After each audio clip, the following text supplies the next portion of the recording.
right, we are live. Hello, everyone, and welcome back to this week's Grad Chat. This is where folks from PhD Balance, myself and Fay Lin, come on and we interview a different person from academia every single episode. Usually it's once a week on Saturdays at 3 p.m. But our main point is to talk to a whole bunch of different individuals about their experiences in academia. And especially we want to talk about those things that we might not be able to talk about while we're actually at school or in the lab or with our mentors. The things that just maybe aren't that comfortable to talk about, but happen so often. So anyway, again, my name is Susanna Harris. I'm going to pass it over to my amazing co-host, Fay Lin. Welcome to Grad Chat, everyone. So today's topic is going to be disabilities and neurodiversity in STEM. And we're lucky to have an amazing guest today, Linda Corcoran. Oh my God. You were so stressed about the other word. Linda, I'm so sorry. Linda Corcoran. Linda, welcome.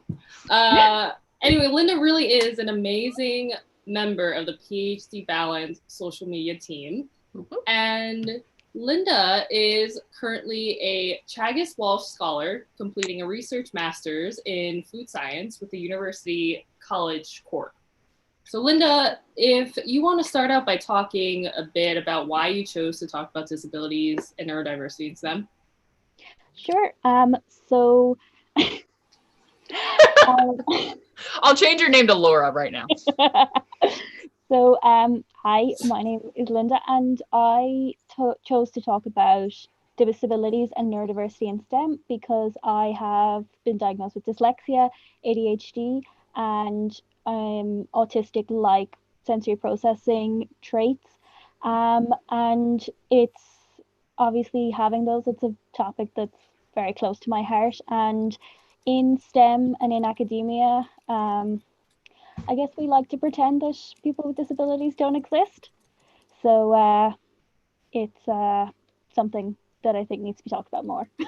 Yeah. Did you, how long ago were you diagnosed with these things?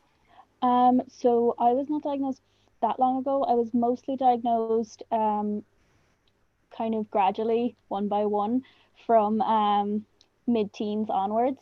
And this was very driven by myself. So with conditions like ADHD and autism, a lot of female and female presenting people don't get diagnosed as children because all of the diagnosed traits, I guess, are based on young boys. So a lot of women and I guess female presenting people don't end up getting diagnosed till adulthood, and they often end up sort of self-diagnosing before their actual diagnosis.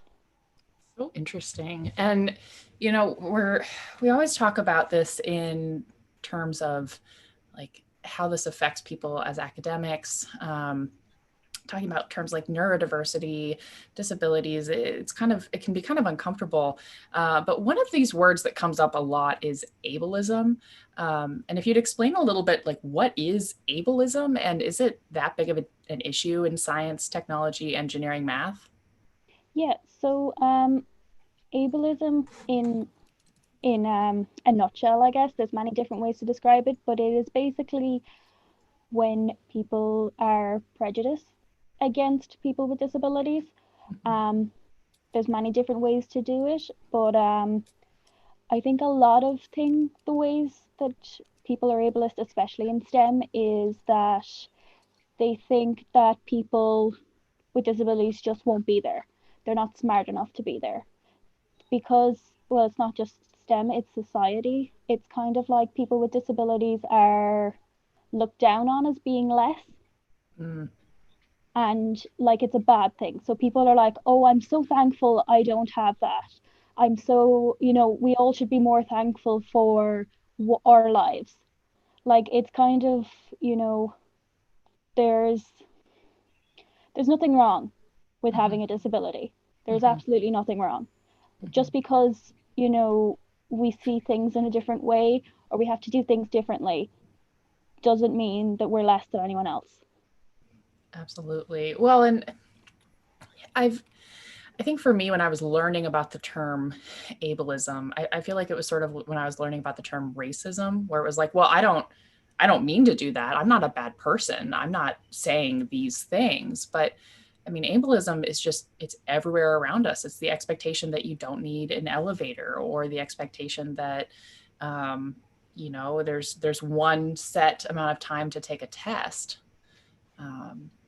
Is ableism something that's just happening all the time in STEM, or is it just like really big issues?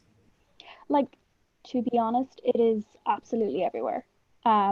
Depending on your personal disability, so there's so many different types of disability.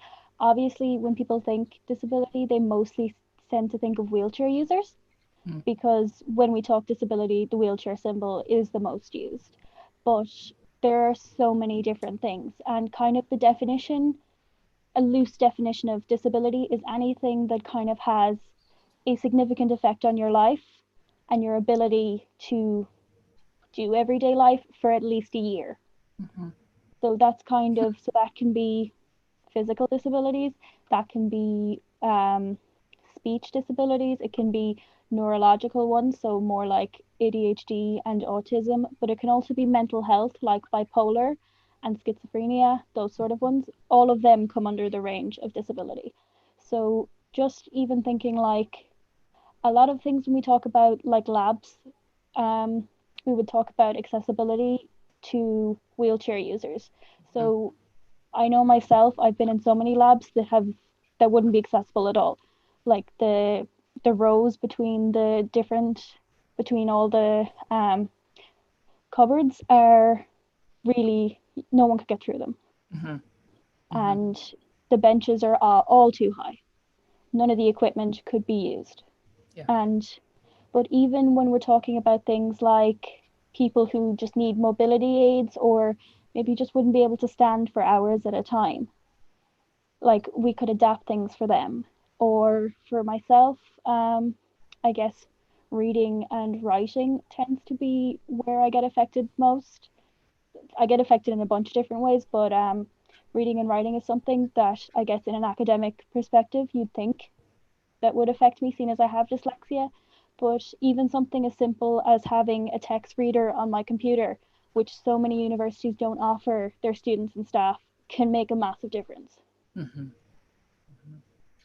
Yeah, I mean, I think themes that are coming up in this discussion, and we've talked about this in previous grad chats as well, is that academia is really made for a very specific type of person. So that could be in neurodiversity or in race, or in many ways, academia has not been flexible in supporting diversity, all kinds of diversity.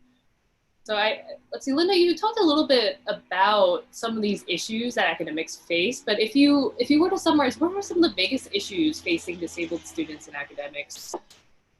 So I guess the biggest issue altogether is just the perception that we're stupid, or that we're not able. Just because, someone is disabled doesn't mean that they're not able to do things.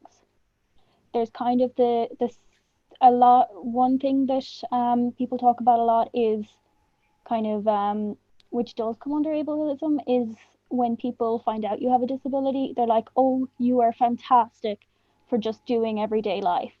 And yes, for people who maybe have chronic pain and are having a bad day, maybe it is fantastic that they're just living today.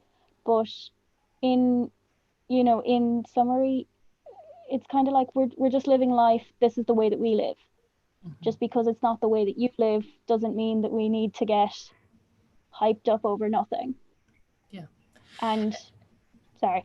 Oh no, please go ahead. No, it was kind of just like people feel that they can just congratulate and say you're fantastic and then do nothing. And then that's it. And it's kind of like, what can we do? It's like people are so obsessed with kind of congratulating people for just existing, and then patting themselves on the back for saying that, and then not doing anything else. Mm-hmm. Mm-hmm. So yeah, like even just, I guess a lot of things with all that and kind of not thinking that people with disabilities are there, it means that even with grant proposals and stuff, a lot of diversity grant proposals don't accept disability as diversity criteria. And a lot of EDI committees don't have any diversity clauses in their work, or disability clauses in their work. You know, they just kind of, the main thing is that there is no accommodations. But Yeah. sorry. No. I mean, I think it's really interesting that we've talked a lot. We've had previous chats about different types of diversity, and even thinking back to my graduate student experience or my undergrad experience, when it talked about diversity, like it was mostly race and then sometimes gender, sexuality, maybe first gen, but I never heard about disability and about efforts going forward to support students as a whole. Like I would hear about, oh, there's going to be someone in this class who maybe can't, like has a hearing disability. And so they're going to need to sit. So I was a TA and they said they're going to need to sit towards the front and they would like to record everything. I was like, oh, okay, cool. But the fact that that wasn't just in the syllabus of like, hey, if someone needs to record you, you are saying yes to this, or there's some protocol. Yeah. How do you think schools or programs could be better at just like, or like what first steps, what tangible steps could folks be making?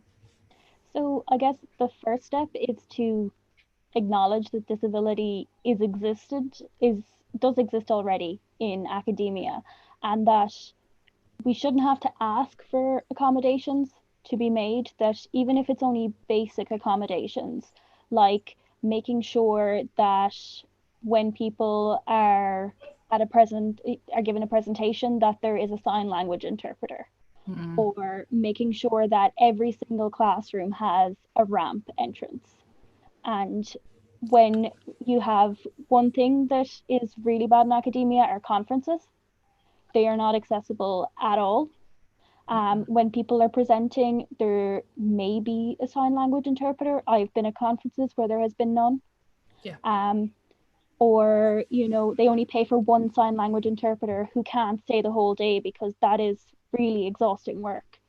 And or, you know, people, I think in academia, presentations don't tend to be the most great.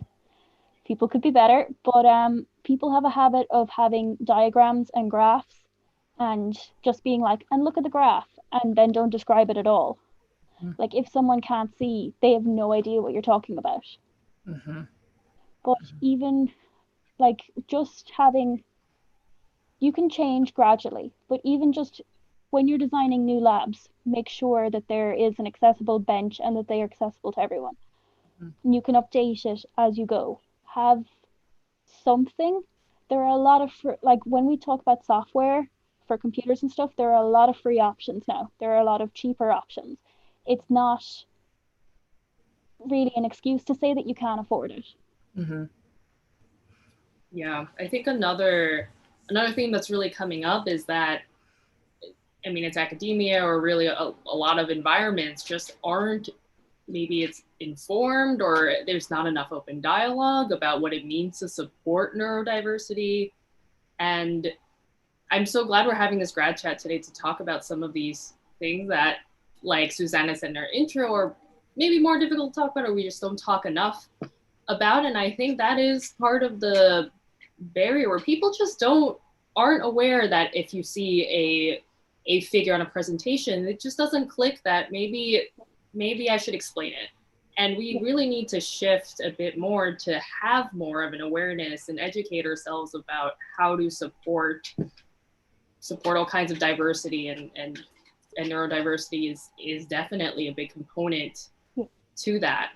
Yes. And we've got a really good point coming in from Jaden saying making things accessible helps everyone. Like the ramps on sidewalks also help people who push strollers, people on bikes. There's no reason to make things more accessible. And the same thing with a science presentation is that you know, the goal of presenting your science is to make sure that people can understand it. And part of the role as a presenter is to be honest with yourself of like, who am I trying to communicate to? And am I trying to communicate with my entire audience? I think that most people would say yes. They are trying to make sure that everyone in that room gets a chance to learn and get excited about their science. And I mean, I think that instead of seeing this as like a hurdle, maybe we could be seeing it as an opportunity to say, how can I just make my work more accessible? How can I make it more interesting to everyone so there are different facets of how they can learn? Absolutely. Like, I think that anyone involved in academia, anyone involved in teaching should be getting a training about accessibility options for what they have to use. Like, when I guess COVID has shown a lot that a lot of people just don't know what their options are. I've been at so many conferences, well, not conferences, webinars and everything, where people don't even have, like subtitles, or people aren't giving the basics of what they need. And it's just, it's easy to say it's not good enough. Like, you don't need to be perfect from the get-go. No one is asking for 100%, but you need to have something. You need to have the bare minimum, and you can build on it. Mm-hmm. And you are allowed to make mistakes. Things will always go wrong. Nobody is asking for perfection, but what I guess disabled people are asking for is just acknowledgement that they are there and that they deserve to be there, because a lot of I've had people treat me differently when they found out that I'm neurodiverse. And that is one thing that I have, like, I am a white woman. I don't have a physical disability. People generally don't know unless they meet me on a bad day when I'm having sensory issues, or I tell them. Mm-hmm. So I do have that privilege of flying under the radar. And it's it is sad when you see people kind of look at you differently because of it, because you thought my work was fine yesterday. What's wrong with it today? Like, it hasn't changed. Mm-hmm. And I know it is a societal thing. It's not just an academic thing, but it is still, it's kind of like with any sort of bigotry. You hate to see it. Yeah. Yeah. Yeah, I think you touched upon another great point, Linda, that ultimately these attitudes make people feel like they don't belong in science, or that they're not welcome in science. And that's a whole other big negative aspect of not being aware of neurodiversity, is that you're pushing great people out of science. And that also has, Susanna and I both talk a lot about mental health, and that also adds into how we feel, for it's imposter syndrome, or how we feel about ourselves as scientists. So I do want to keep going with some of these questions that people submitted beforehand. So one of them says, should someone disclose their disability on an application? Yes. So that is it is quite a difficult question. So with people who maybe have certain needs, they, like with physical disabilities, people do need to know if they are applying to somewhere, can they accommodate it? Because as I said, there's so many labs that can't. Like when we're talking about people, either a wheelchair user, or I know PhD Balance have covered it before about people getting service dogs into the labs. And a lot of universities don't have any policies in place on those. Mm-hmm. And they're kind of just like, when it happens, they're like, oh, I've no idea what we're doing here. So it can be, I guess, a barrier in a way, because academia is so unprepared for it. I guess I know, well, Ireland works a bit differently with in terms of applications and everything like that than America. But I would say to people, kind of err on the side of caution in terms of in applications, because it can be used against you. But I would always say to people that when they get accepted, disclose whatever disabilities you have because you are entitled to support. And sometimes you don't know what you need, especially if you're newly diagnosed. You're kind of like, well, what am I entitled to? Why are you asking me? So even though I would always say ask the person because they tend to know, some people don't know. But when you get more into it, you kind of tend to learn. But like there are so many people out there that do this kind of work. They are accessibility experts, there are disability experts, and they know all of this. So I guess pay them and get this drafted. Like it should be something that's there. It's not something that you only think about when it comes up. Yeah. Well, and worse, right? Like it always comes up. It comes up constantly. And the fact that it's still a case by case basis, like at the very least, start keeping track as it's happening and be like, okay, here's our policy now. This is there. You know, and to that point, actually, this brought up a conversation that I had just a couple days ago with somebody who ended up leaving a graduate program from a very high level university over in California. And they, at the time, were dealing with very severe chronic depression. And they went to their department and said, hey, I need an extension. And this is something that is covered by the disability services. And the department said, well, have you registered with disability services? And they said, no, I didn't know. I mean, in grad school, we're not taught that. I was never informed about disability services. And so they said no. And their department said, well, you can't do it retroactively. So that's not available to you in this situation. And so we've had someone talk with us before. Gary Trainer has helped us with some of these details as well. But it's so important to know your rights within a system. And like you're saying, there's experts in this. And usually there's some expert at a university or at a neighboring university. Do reach out to them, you know, reach out to them with an email that you feel comfortable with and have that conversation. Yeah, because it sucks that is the answer, that you have to be careful with it. But, you know, thank you so much for bringing that up.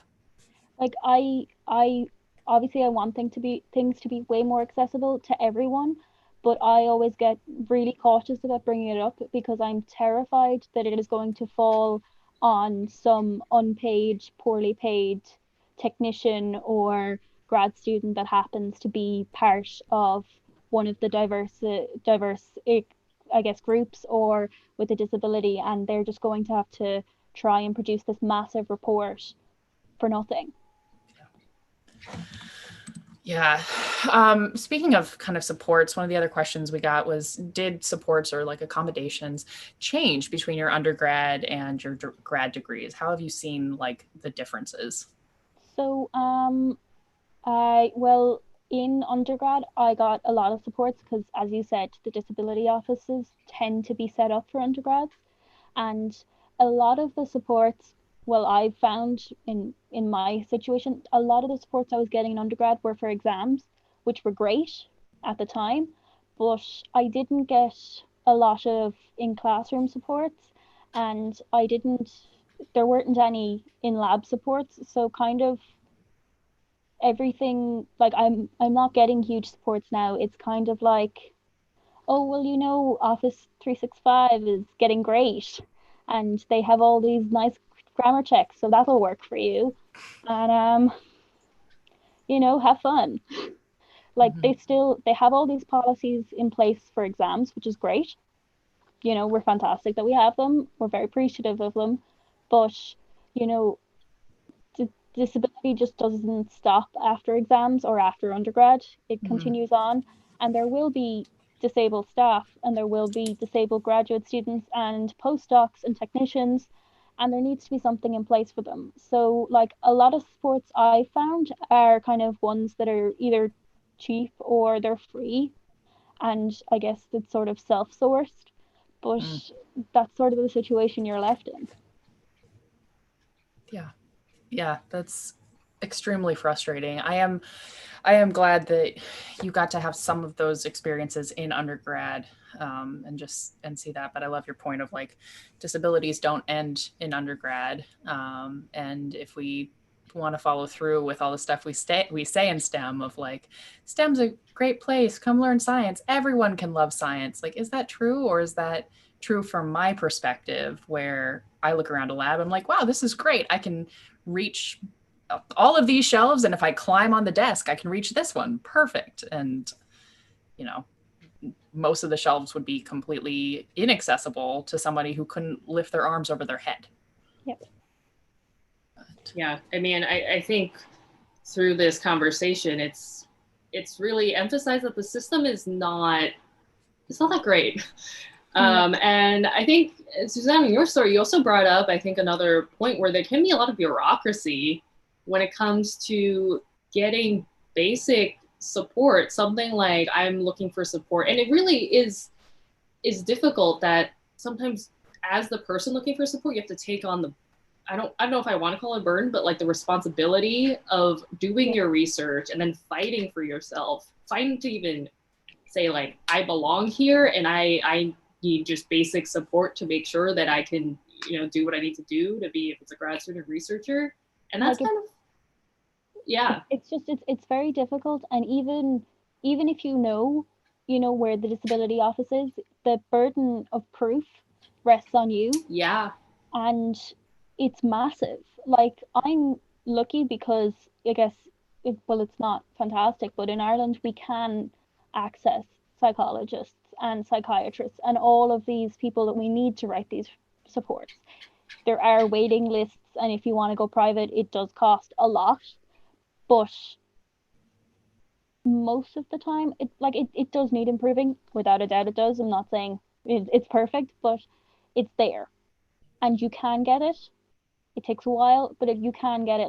But in other countries, it's very hard to get diagnosed as an adult.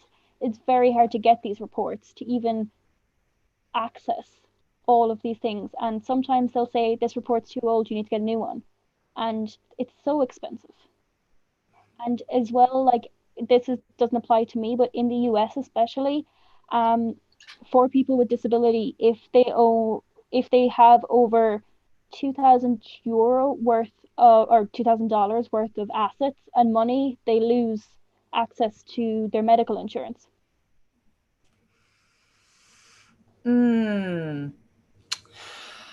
Yep. So Ireland's definitely has a long way to go, but our disability payments and stuff, it's not that low to lose them.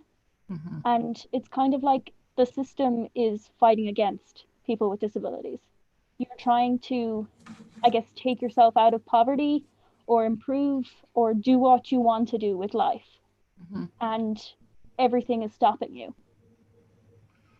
Yeah, this is such an important point about, if there is a system set up, it doesn't mean that it's the best system, doesn't mean it provides support, because when I have engaged in these discussions, if it's diversity, accessibility, I think a lot of people start by saying, well, why don't you try the disabilities office, or why don't you try this diversity office? They're there, there's something set up for it already. And it's just like, there's so much more complexity to that. Just because there is this building, that doesn't mean that support is there. But so many people just use it as like a reflex, be like, oh, well, we set this up already, so you have support. What are you complaining about? And it just goes to say how people need to have more open dialogue about what it's like to be, if neurodiversity is the focus today, educate yourself about different experiences, in that it is far more complex. There's so much bureaucracy, there's so much misunderstanding and lack of empathy that can be so much better, where just because you built this building doesn't mean you're providing support. And I think in my discussions with other people, I've seen so many people just pull that out of a hat. You're like, oh, go to this. And then if you're having trouble with the system, then they put the blame back on you. And it's just this horrible loop of lack of support. Yeah. So. And kind of going into that, one of the questions here that we got was, how do you ensure you don't burn out? There's not a lot of extra, so just take that as it is. How do you do this? So like after I got diagnosed, I guess, and even before that, I was a massive perfectionist. It was a really big problem because I guess I was always told you could be doing better than this. Like you're so intelligent, but it's just not coming across. Because sometimes I do stumble in my words, or sometimes I forget, the word I'm trying to find to say. But and that kind of led me to, I need to do this perfect. No one can say one thing about this, doesn't matter what it is. And obviously that led to complete and utter burnout because that's not sustainable. And I guess, well, I'm still working on it because perfectionism does not go away overnight. You're not perfect at doing this yet. But letting go of perfectionism it's a long journey. But it's just starting and it's kind of just going, you know what, I don't have to give this 100%. I can only give this 10% today, but 10% is better than 0%. And that's what you need to do. And you need to just go slowly. And even if, burnout is a really bad feeling. It is. It's awful. And just making sure that I'm kinder to myself and just making sure, well, also sleep. Sleep is a massive thing. I think getting enough sleep is like my most important thing. Because I turn into the biggest child when I haven't got sleep. I'm awful to deal with. Um, like I lose all ability to deal with people socially. I lose all ability to deal with people I don't like. I kind of just go around looking like I'm about to punch everyone in the face. So for me, sleep is the most important thing in my life. I mean, a big part of that is knowing who you are. I'm trying to imagine you looking like you're going to punch somebody in the face, since every time I've interacted with you, you're like, yay, here's everything. But it's bad. It's bad. Oh, we've got somebody on the chat, Jeffrey Halpern, who earlier said thank you for this discussion, because like he's had mentees and he's still learning, or they're still learning about neurodiversity and things like that. But they just said, Linda, thank you for watching your language. I'm watching this with my kids.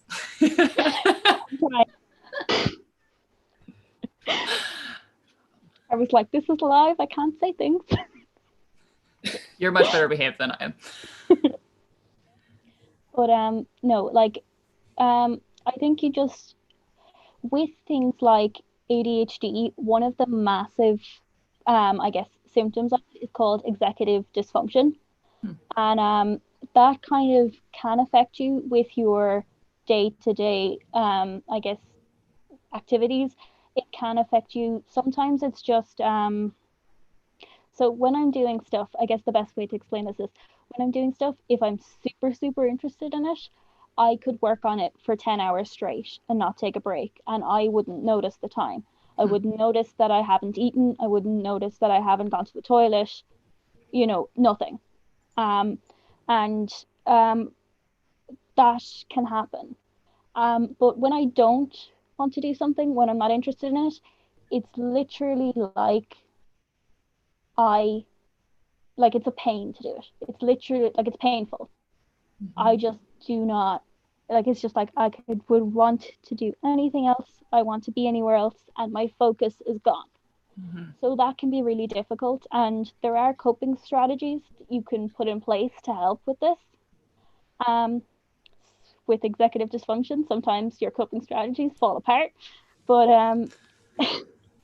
it happens. Like I try and keep on a schedule, but with my working day, I will work at some point between about 8 a.m. and 6:30. So I don't have to work 8 to 4 every day. Maybe one day I'll start and I'll do 10 to 6. So it's just giving yourself that little bit of leniency and not saying, I need to do this right now. This is my schedule. And if I get off the schedule, I'm going to sleep till 3 p.m. It's just saying, okay, maybe I want to take an extra half an hour in bed today, so I will start then. And that can be really hard to do.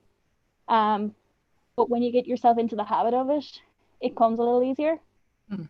and it makes things a lot better for you. Mm-hmm. Well, it did for me anyway. Yeah. It's so fascinating. I hope I'm making sense. I think so. I mean, I think there's just, it just makes it clear that there's so much more to learn and understand, and to be supportive of others, you have to put in that effort. Yeah, thanks for sharing your experiences, Linda. We have another question that says, how do you deal with the reading and writing needed for a PhD? If you have tips with that.